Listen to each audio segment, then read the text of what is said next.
Mhm.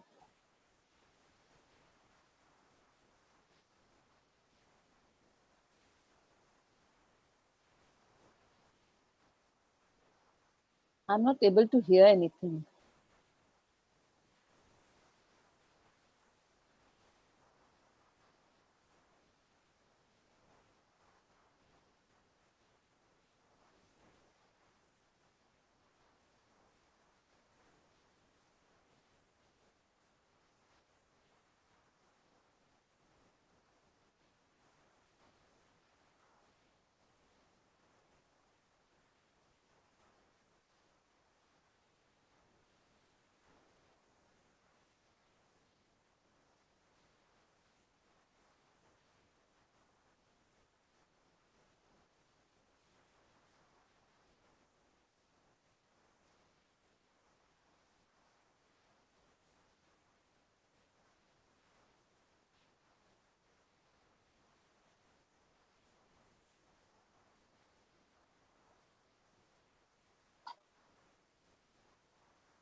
Am I audible? I'm not able to hear anything. I'm not able to hear anything. Hello? Now I can hear you. I was not Yes. able to hear anything. Oh, that's so sad. Shall we start once more otherwise? No, no. I mean, it's okay. Okay. Dr. Negi, I was telling people about you. What exactly is your, contribution to the society and what you have done so far?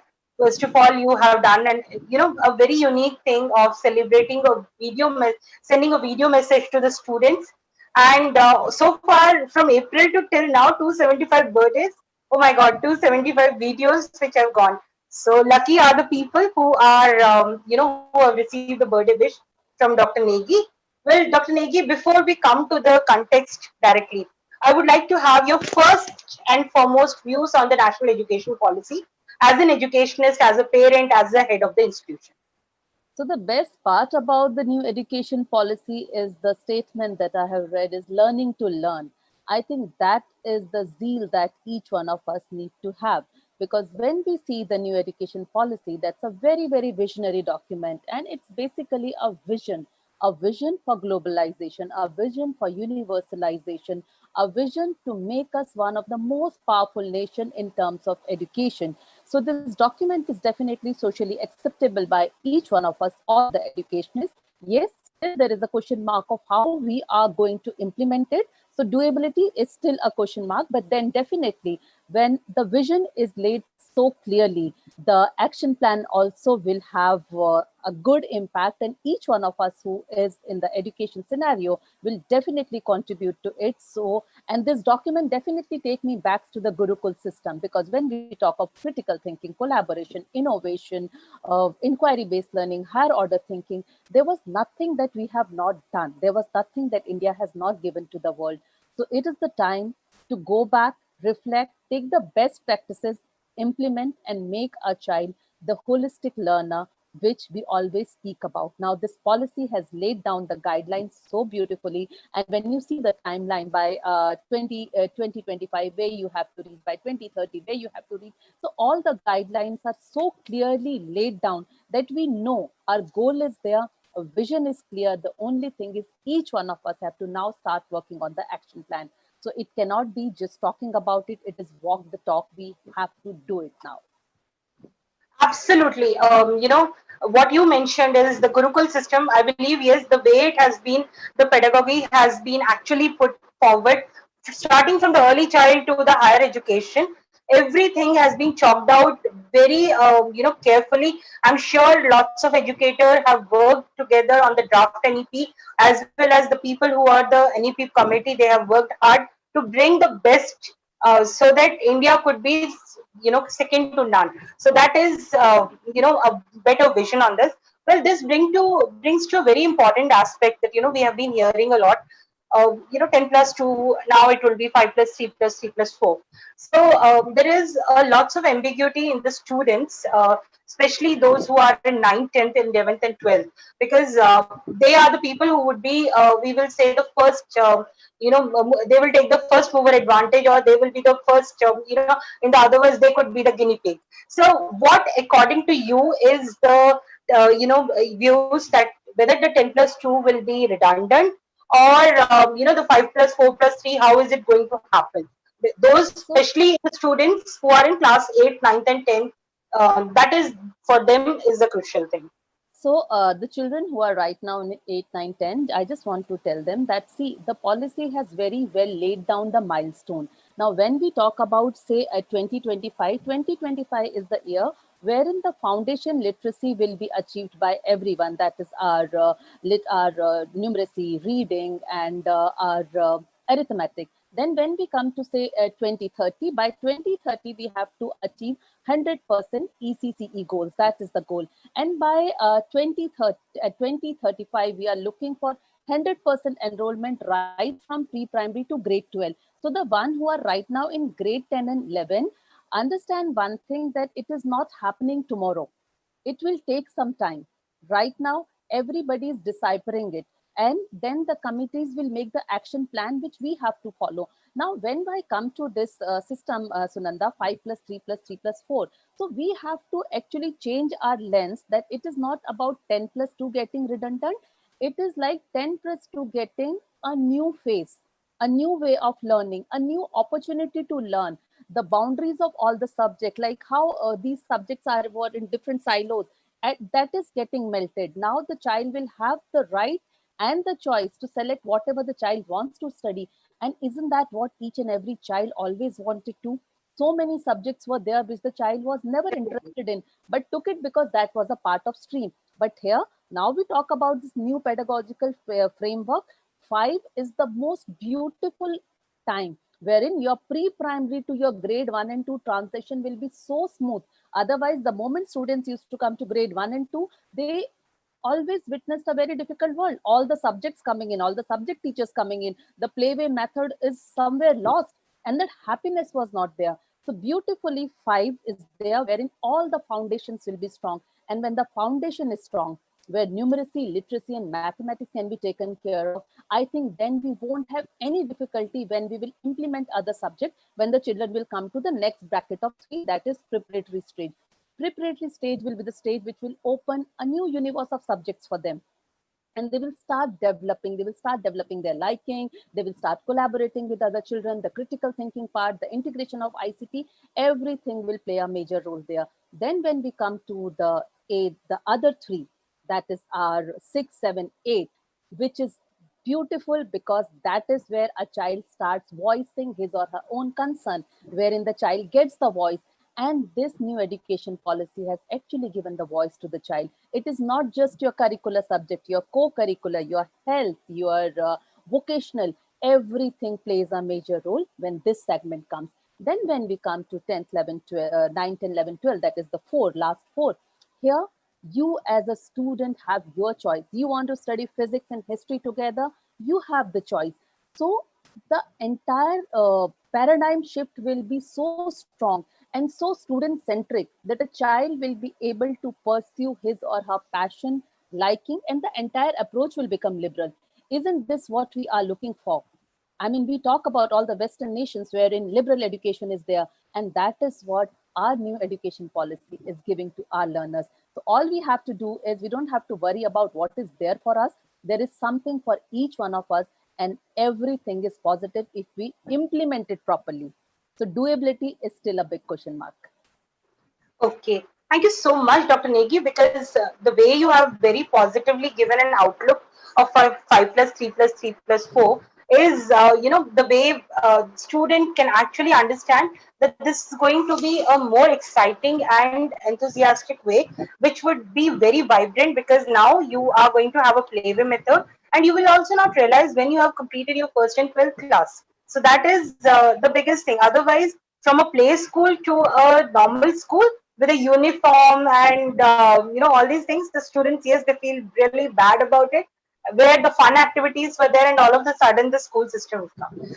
Well, when you spoke about this curriculum and everything, it also says that the progress card would be a 360-degree approach. That is, a multi-dimensional card would be there, which would actually evaluate each learner's cognitive, affective, and psychomotor domains. So, how is your school going to implement it in case if you are, having a milestone to implement it? There is a timeline. So, what are your preparation as an educator, as an head of the institution? Who would be preparing your teachers, because that's one which is required academic staff at Bidware. And moreover, when we are saying the 360-degree progress means peer and self evaluation is one of the important part. So how are we going to measure it? So here, when we talk about especially peer, self, parent evaluation, this 360-degree evaluation is again a positive way of evaluating a child, so that we are not putting the child only in the bracket of subject-centric knowledge or the rote learning method, but we are trying to see overall how the child is performing with all the domains that we have mentioned. But the biggest challenge will be, how do we train? Because here we need a change mindset, because definitely teachers will feel vulnerable because of the kind of entire change in the paradigm, how to evaluate, how to find out which domain the child is excelling. So I think the guidelines we will be getting from the this thing, National Assessment Center, that is Parak. Parak will be providing the guidelines. Parak will be working with, collaborating with all the different boards. And to all the viewers, Parak basically is the center, which is the assessment center known as Performance Assessment Review and Analysis for Holistic Development. So the name itself says that we have to evaluate a child from entire 360 degree, so that we are providing a holistic learner. So Nanda, it will be too early to say how we will implement, but yes, AI will also play a major role there. We'll have to take help of artificial intelligence also, and we will have to really put our teachers in the training mode, wherein everybody will learn how to analyze the child from different domains, whether it's cognitive domain or it's affective domain. We will have to train our teachers to do that. We still have to reach that milestone. So I am sure everyone else would be also sailing in the same boat. It's too early to share on that. But is there any preparation, or is there any time that would be given, or there would be a trainings which would be taking place? How is it going to? Any clue on that? So the training will be taken place. That is first thing, and counselors will also play a major role in making teachers understand how these different domains function.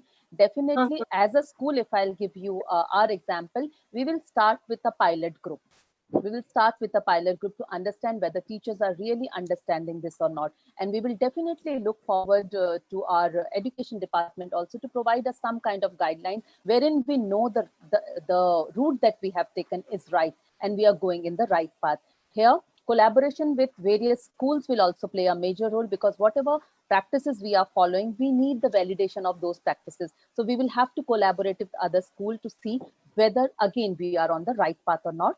So it's like the basic preparatory method is started in all the schools. I think most of the schools, because most of the schools had discussions about new education policy, how they are going to change. But we definitely are looking forward to state and central education department also to provide us more clear guidelines. The action plan is basically needed.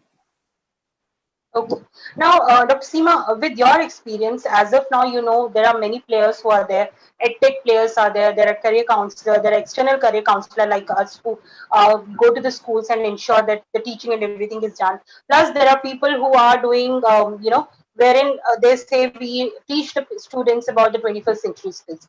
Do you think this national education policy gives the room to all these people, or it is fully equipped that external counselor, external edtech companies might face a difficulty to peep in, though with the COVID, everyone who has developed their ERP in a better manner, they could churn a very good amount of thing because money in terms of their technology what they have provided. Yet we see smart classes is there. We see Pearson, which is coming it with the evaluation. We also see that there are some people who are companies who are edtech companies who are providing the ERP solution to the schools, or some e-learning solutions which are there. So do you think there is any scope of that, or how is it going to happen? No, I think there is a lot of scope. Why scope is not there? Because see, COVID has changed the entire scenario. We have embraced technology, and whatever we could do, we are doing. But then again, when something comes from a specialist, like for example, your organization, you are an outsider, but you have specialized in this particular genre. Maybe you will be the right person who can guide a school how to move ahead. So I do not see the organizations getting eliminated. I see more of collaboration wherein schools will collaborate with edtech organizations like Pearson, like we have collaborated with Pearson and Next Education, so that our children are getting the best. So the outcome is how we can give the best to our children, because we are talking about holistic development, and one size fits all approach is no longer there. Similarly, one school can do everything in next 6 months, not possible. So definitely we need more of collaboration. We need more of edtech organization also who are providing us the customized solution. Definitely now schools will not look for something which is available in the market. We will definitely look for more customized solutions for us. Okay, and how about the teacher training? Would you be, do you think the schools would be, depending a lot on the board to come back on the teaching training methodology, or there would be external players who can play a major role in it? See, for teaching, if we talk about teachers training, already the document mentions about that rigorous teachers training is needed. 50 hours of capacity building training is also there. Again, it will be an amalgamation of both. That is your in-house training, how equipped your counselors, your head teachers, your subject experts are there. If they are expert to deliver that training perfectly, the school can go ahead with. But if there are renowned outside players who have really done good, because see, when we talk about national curriculum, this new education policy becoming a success, we cannot just say that only teachers will play a major role, or bureaucrats will play, or politicians will play. Even NGOs who are doing wonderful, they will play a major role. Even the schools who are in the remotest area, who have actually implemented some bits of new education policy and they are already doing it, they will play a major role. So again, I see it more of a collaborative approach, but yes, subject matter experts will play a major role. Initially, they will play, then I think school will slowly and gradually they'll become self-sufficient. Wow, that's really good news because while we were speaking to many of the educationists, as you know, the episodes are going on. So this is a very common question, as edtech companies are also, this policy has come up with a manual, whereas the COVID-19 has not come up with a manual. So everyone was having in their own ways trying to progress on that. However, this gives a framework to the people that how to be managed. So collaborative way would be the way forward to the things. Now we move on to content kind of thing, wherein what content will be taught at the as the present syllabus is will be divided into the semester of various branches of each subject. Now, for example, if I'm following an NCRT books and I'm in class 7, so I know what is there in geography, what is there in history, what is there in civics or environmental science, or how the science. Whereas now the subject would be in the liberty of the student, that what students they would like to pick up. That is for the people who are into the second, third bracket, right? However, when the fourth bracket comes, the bracket of four, here people will have their subject liberty. Now, what do you think that what kind of content would be taught at that time? Like, will that be the similar kind of content but divided into semester, or entirely a new content will come?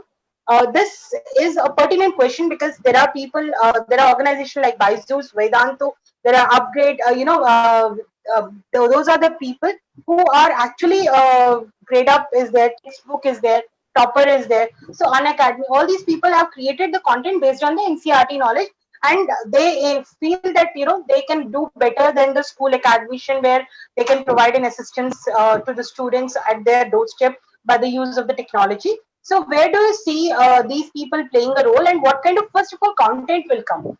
Is it the same old wine in the new bottle, or how is it going to be? No, if we read the entire document, we do not see the old wine in the new bottle, but we do see that subject competency will play a major role. Now, suppose we are talking about a few aspects. Suppose I talk about integers or I talk about trigonometry. Now, few concepts which are necessary for a child to understand and know. Definitely, we are not going to change the entire concept, but yes, how much to study, what is needed, that will play a major role, because there are so many concepts which become redundant after a particular point of time. So why do we put our children into the rote learning method? Why do we tell them to solve a particular problem for say 100 odd times? So what is needed, what is relevant, what is useful for the particular child's coming year? And here also one more thing plays major role is, suppose a child in grade 9 and 10 have selected the subject like physics, history, music. What is the career opportunity the child has? And what about the higher education? The higher education need to be in sync with what is happening in school, because if the school is offering a child the choice of various subjects, but the child is not able to seek admission in higher education, then that's the flip side. Similarly, if the child wants to become say physicist, why the child has to study chemistry and bio also if the child is not interested? But then it should not happen that the child's future growth is limited, or the child is not suppose for example the child is not able to appear for NEET or NIT or for anything. So we have to be very particular about that. So I do not see that the basic concepts are changing drastically. The concepts which are relevant are going to stay, but rote learning is going to be eliminated completely. It will be more of critical thinking, application based, and something which is relevant. And that relevancy is needed, because if you will see from last so many years, our math textbook from our time to this time, you have seen the volume is increasing. What we have done, we have increased the volume. We have not eliminated what was not needed. So this policy will do that. It will eliminate what is not needed. Dr. Negi, honestly, I simply believe that, that formula A plus B whole square, I still don't know where am I using it in my life. After 2 decades of my education completion, still, I don't know where am I going to use it. But yes, I have mugged it up so hard that now also I remember the formula of that. So maybe that could be the future of the people, where the content would be there. So what you're saying is content will be reduced, or content will be relevant. Whatever the relevant content would be there, it would not be the old subjects.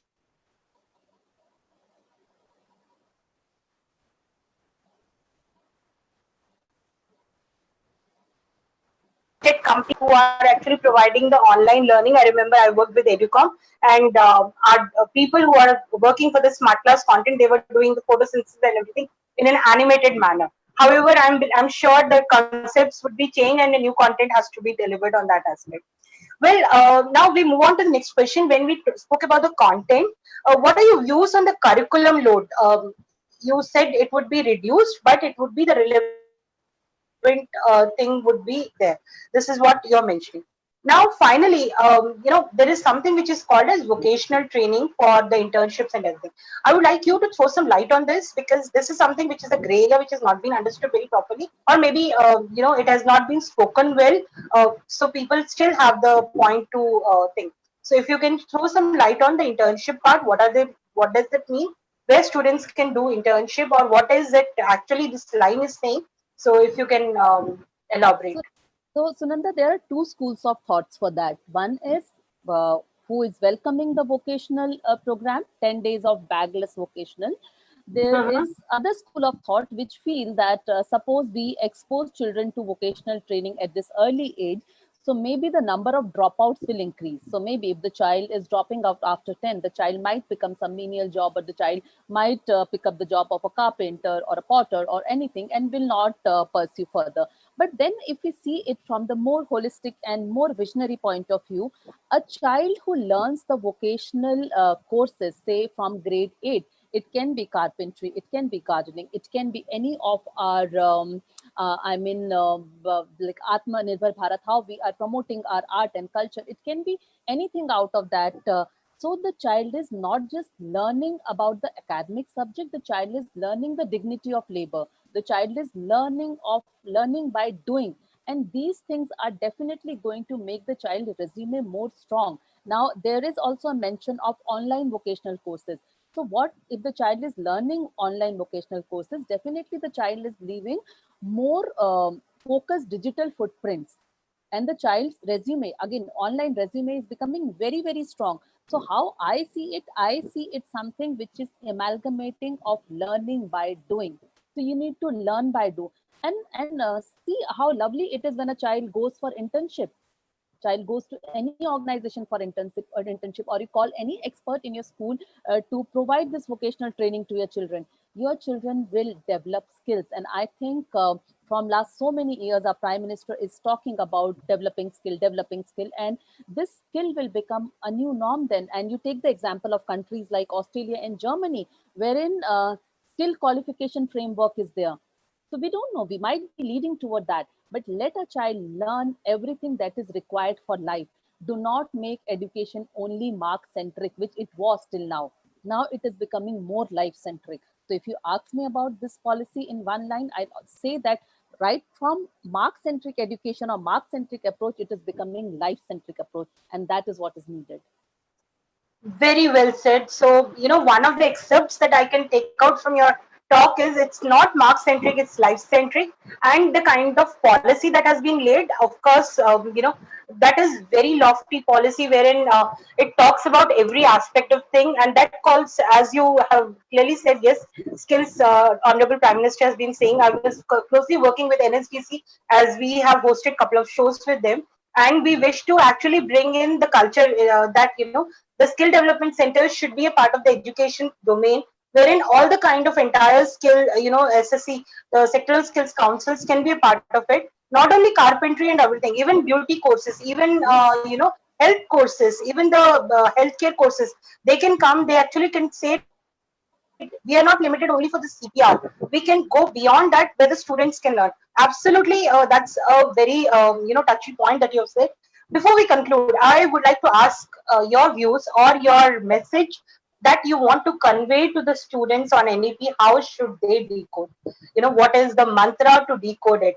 Though we are trying to bring the things, there are other players who are trying to bring such kind of shows which can help the people to decode. So maybe if you can share a bit about it. So to all the parents, all the student, and all the educator, what do we look for? We look for that when a child comes to us and when the child leaves after grade 10 or after grade 12, we look for holistic development. So for a child to be good in innovation, good in adaptability, And to become a positive and productive human being, to become a good citizen, few elements are needed. And what are those?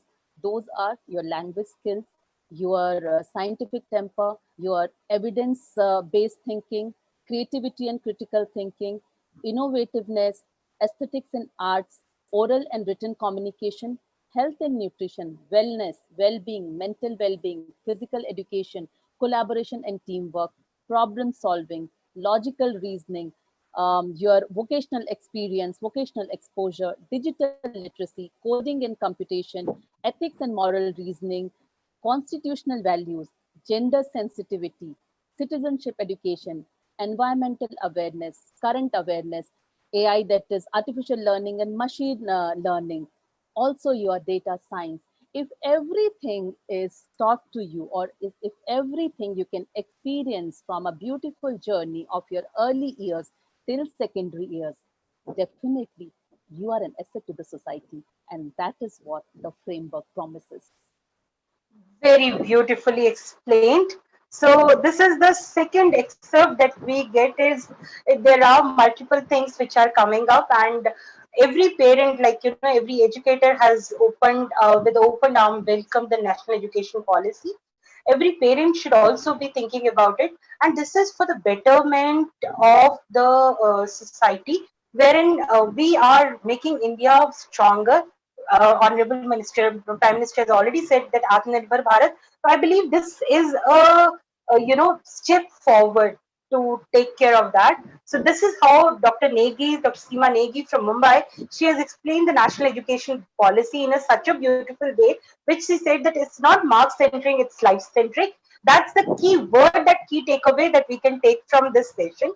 Thank you so much, Dr. Negi, for being with us and helping us to decode the national education policy so that people can understand it in a much, much better and a easier manner, rather than thinking of it's again a Bible of 66 pages, which is hard to be decoded. In fact, I was listening to few of the videos on the YouTube where people are saying decode the policy, decode the thing, and these are their personal views.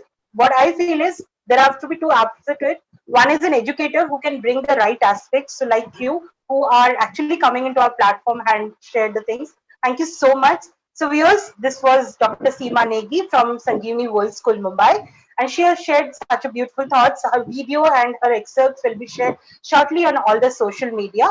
And we will be beginning another episode very shortly with Mrs. Preeti who is from GD Goenka School, and she will actually explain the things in a another perspective.